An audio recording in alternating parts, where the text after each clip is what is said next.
La ley del uno, el material de Ra.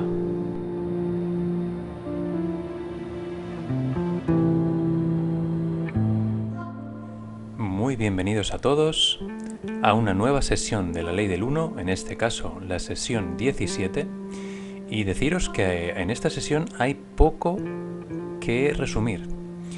Hay mucho material importante que me gustaría resaltar y lo más probable es que haga un capítulo anexo para la sesión 17 con la colaboración de Gabriel de Gaia Despierta para poder tratar algunos temas y comprender mejor esta sección.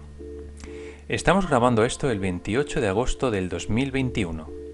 Os doy las gracias por acompañarme y sin más dilación empezamos porque hoy hay mucho que cubrir.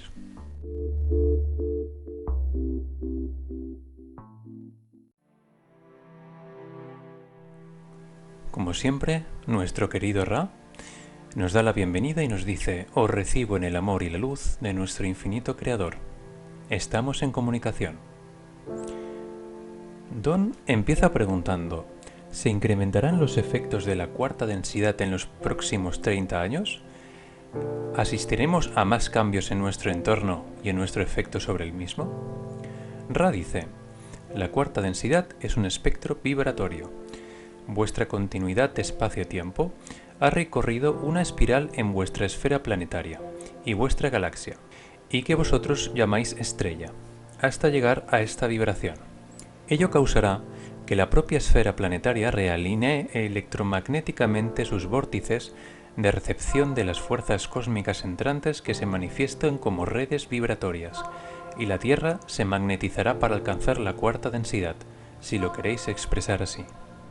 Esto se producirá no sin algunos inconvenientes, como ya hemos dicho antes, debido a las energías de las formas pensamientos de vuestros pueblos. Ello provocará que vuestra esfera planetaria experimente fracturas en su revestimiento exterior mientras se magnetiza adecuadamente para la cuarta densidad. Ese es el ajuste planetario. Hallaréis un brusco incremento en el número de personas, cuyo potencial vibratorio incluye el potencial de distorsiones vibratorias de cuarta densidad. Habrá también un brusco incremento a corto plazo de personas y complejos sociales negativamente orientados, debido a las condiciones polarizadoras de la acusada delimitación entre las características de cuarta densidad y la orientación hacia el servicio al yo de la tercera densidad. Los que permanezcan en cuarta densidad sobre este plano serán la denominada orientación positiva.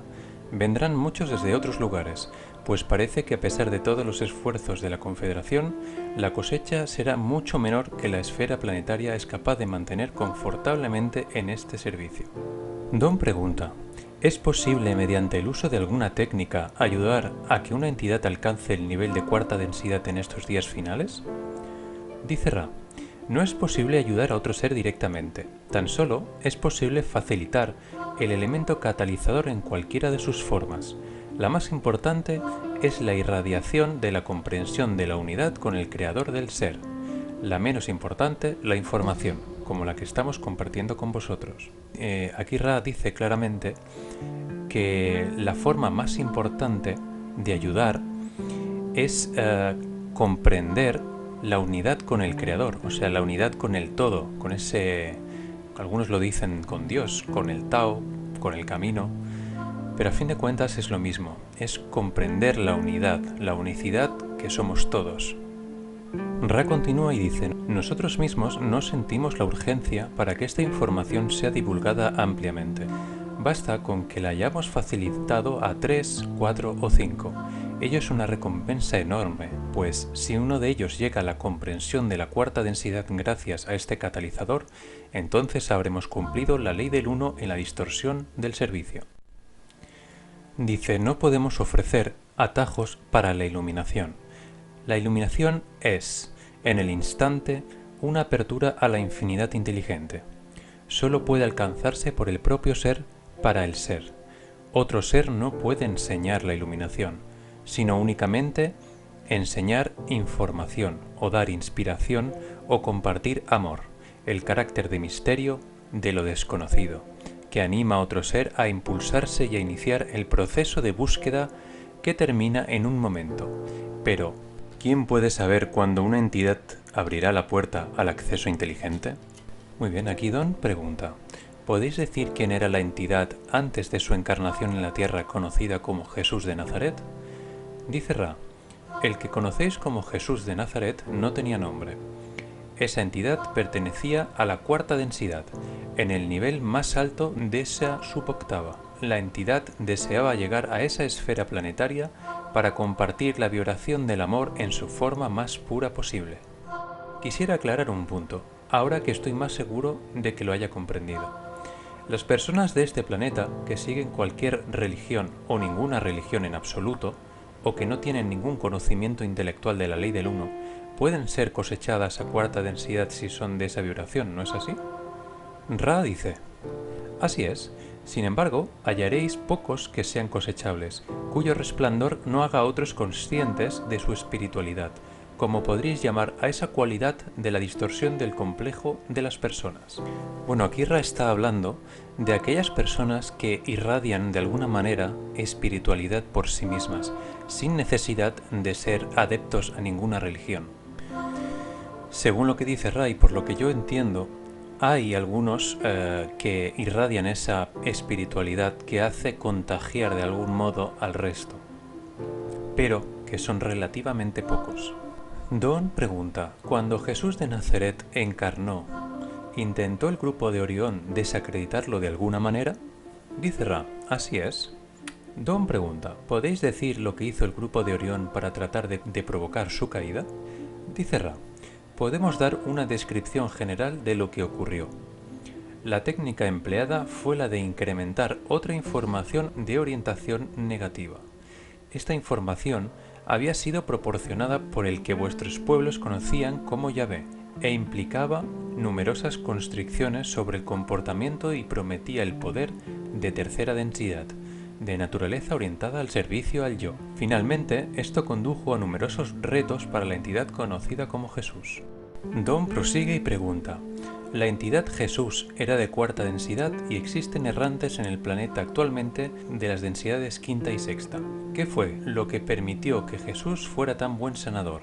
¿Podrían estos seres de quinta y sexta densidad presentes aquí en la actualidad hacer lo mismo? Dice Ra, los que curan pueden ser de cualquier densidad que tenga conciencia del espíritu, lo que incluye la tercera, la cuarta, la quinta, la sexta y la séptima.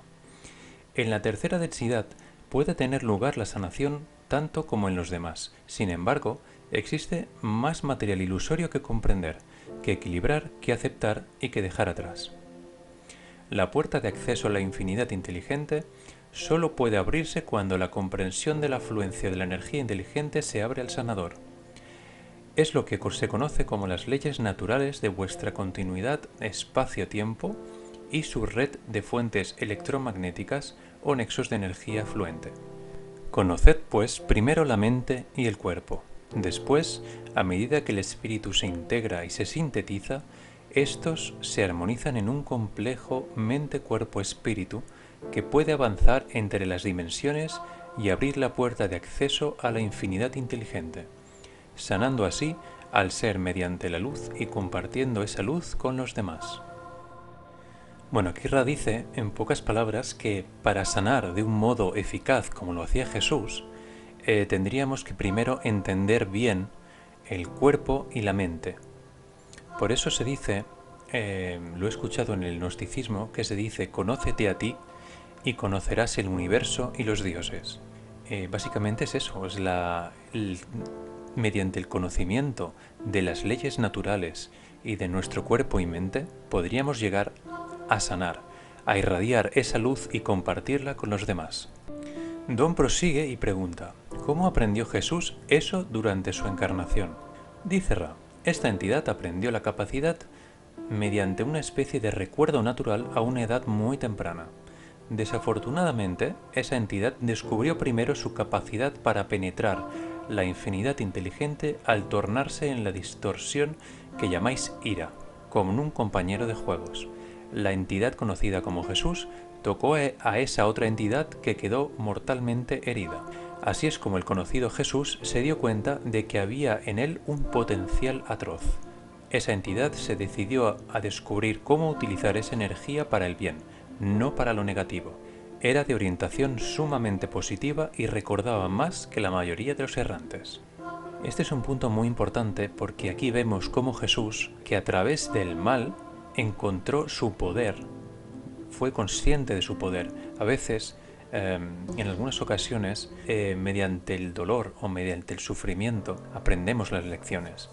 Desafortunadamente hay mucha gente que, sin embargo, necesita aprender mediante el dolor.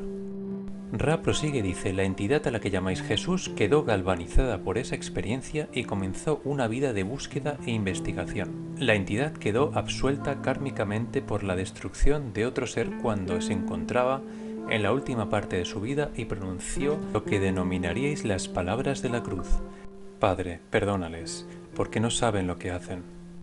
Dice: en el perdón radica la paralización de la rueda de la acción, o lo que llamáis karma. Don pregunta: ¿en qué densidad se encuentra ahora la entidad conocida como Jesús?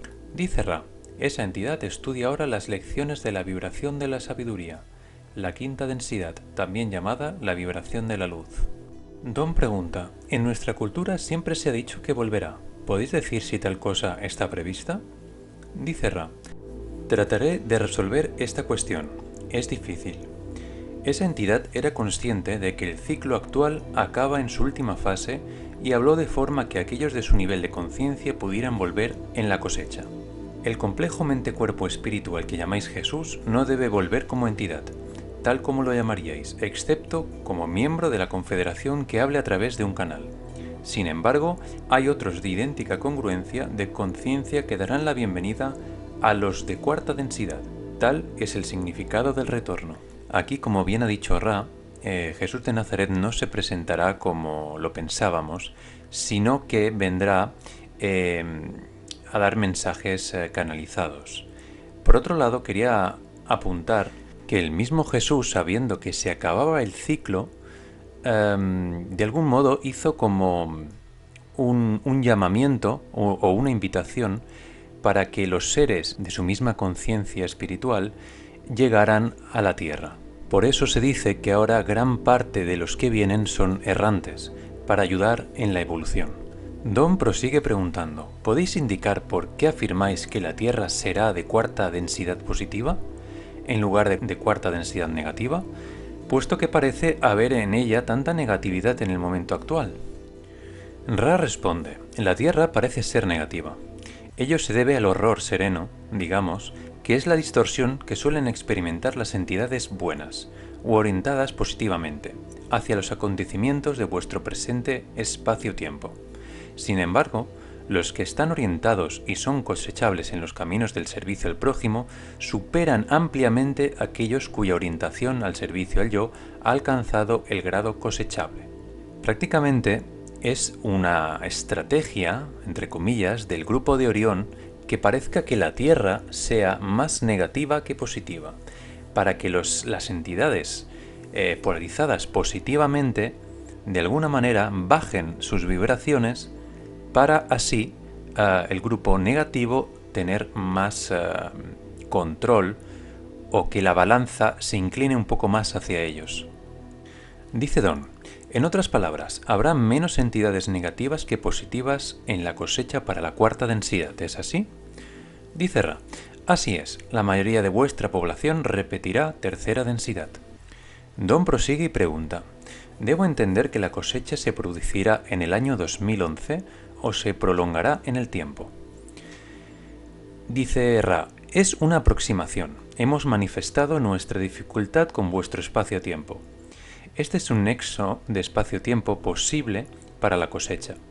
Los que no se encuentran encarnados en este momento también serán incluidos en la cosecha.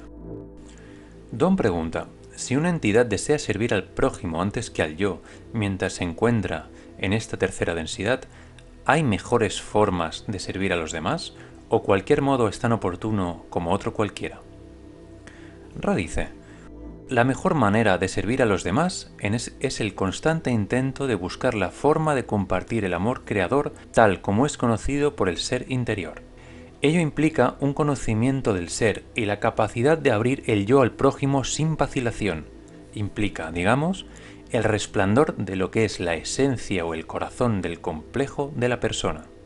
Esto es ser uno mismo, no autolimitarse con los prejuicios o los juicios a otras personas. Vivir y ser quien eres. Recordar, esa es nuestra misión, es recordar quiénes somos y manifestarnos como tal. Ra prosigue y dice, en cuanto a la intención de vuestra pregunta, el mejor modo para cada buscador de servir a los demás de tercera densidad es único para esa persona, lo que significa que el complejo cuerpo-mente-espíritu debe buscar dentro de sí la inteligencia de su discernimiento cuanto al modo en que el mejor puede servir al prójimo. Pues para cada uno será diferente. No hay una forma que sea mejor que la otra. No hay generalizaciones. Nada se da por sabido. Don pregunta, ¿quién habita los planos astrales y los devacánicos? Ra dice, las entidades habitan los diversos planos según su vibración, naturaleza. El plano astral varía desde las formas pensamientos de los extremos inferiores a los seres iluminados que pasan de dedicarse a la enseñanza en los planos astrales superiores. En los planos devacánicos, como los llamáis, están aquellos cuyas vibraciones son todavía más próximas a las distorsiones fundamentales del amor. Pido perdón porque está por aquí mi perrito y a veces se pone a ladrar. Bueno, aquí prosiguiendo con lo que decía Ra, es que la dimensión del astral es una densidad un tanto peculiar porque se basa en los extremos polarizados, de lo negativo y de lo positivo. Ra prosigue y dice, en los planos devacánicos, como los llamáis, están aquellos cuyas vibraciones son todavía más próximas a las distorsiones fundamentales del amor-luz. Dice Don, ¿hay 7 subplanos en lo que llamamos nuestro plano físico aquí? Dice Ra, así es. Esto no es sencillo de entender. En vuestra distorsión particular de continuidad espacio-tiempo, hay 7 subplanos de complejos de las personas. Descubriréis la naturaleza vibratoria de estos 7 planos a medida que paséis a través de vuestras distorsiones de experiencias, encontrando a otros seres de los diversos niveles que corresponden a los centros de afluencia de energía del vehículo físico. Para explicar mejor esto, yo como lo entiendo, es que a través de nuestros centros de energía, bueno, digamos que a través de la evolución de nuestros centros de energía, tanto de la mente como del plexo solar como la del bazo, que tienen asignados sus propios chakras, experimentaremos estas experiencias con estos seres de diversos niveles que corresponden a estos centros de afluencia energética. Ra prosigue y dice, los planos invisibles o interiores de tercera densidad están habitados por aquellos cuya naturaleza no es de complejo corporal como el vuestro. Esto es, no revisten sus complejos espíritu-mente de un cuerpo químico o un cuerpo físico. No obstante, estas entidades están divididas en lo que podríais llamar un sueño artificial dentro de un sueño de varios niveles. O sea, que sería como estar viviendo en la Matrix dentro de otra Matrix. O como las personas que a veces dentro de incluso de esta Matrix están interpretando un papel, otro papel más, otra máscara hacia la sociedad. Don Elkins prosigue. ¿Es necesario penetrar cada nivel uno a uno a medida que atravesamos estos planos? Dice Ra. Según nuestra experiencia, algunos penetran varios niveles o planos al mismo tiempo. Otros los penetran lentamente. En ciertos casos, en su impaciencia tratan de penetrar los planos superiores antes de penetrar las energías de planos más fundamentales, lo que da lugar a desequilibrios energéticos. Descubriréis que la enfermedad, como la llamáis a esta distorsión, suele ser el resultado de una sutil disparidad de energías en la cual se activan ciertos niveles superiores de energía por los intentos conscientes de la entidad, mientras que dicha entidad no ha penetrado los centros energéticos inferiores o subdensidades de esta densidad. Bueno, aquí en pocas palabras dice que nos enfermamos muchas veces por no llevar un orden natural, de comprensión, Bueno, y esta ya es la última pregunta de Don para que acabemos la sesión. Y Don pregunta, dice, ¿cómo se asignan, digamos, las reencarnaciones en el plano físico sobre este planeta? Dice Ra, las entidades que desean obtener la experiencia sumamente necesaria para poder ser cosechadas encarnan con prioridad sobre aquellas otras que sin demasiada probabilidad tendrán que volver a experimentar esta densidad. Esto está diciendo que debido al cambio planetario, las entidades que tienen prioridad en la reencarnación son aquellas que necesitan aprender o necesitan experimentar ciertas cosas en esta tercera dimensión, en esta tercera densidad, perdón. Bueno, y dicho esto, hemos terminado ya la sesión 17 de la Ley del 1. Espero que os haya gustado, tanto como a mí, hacer este trabajo. Y deciros que, bueno, mi trabajo aquí consiste en hacer el resumen de los capítulos de la Ley del 1, siempre intentando rescatar lo más importante de este libro, pero el quien quiera realmente profundizar mucho más y estudiarlo a fondo, existe el canal de Gaia Despierta de Gabriel Lugo, que hace un trabajo excelente, que lo estoy revisando y me parece fantástico. Así que os invito también a pasaros por allí, a saludarlo de mi parte, pediros también que compartáis la Ley del 1 en la medida de lo posible, ya que esto nos beneficia a todos enormemente. Y nada más, os mando un fuerte abrazo a todos y deciros que la luz sea con vosotros.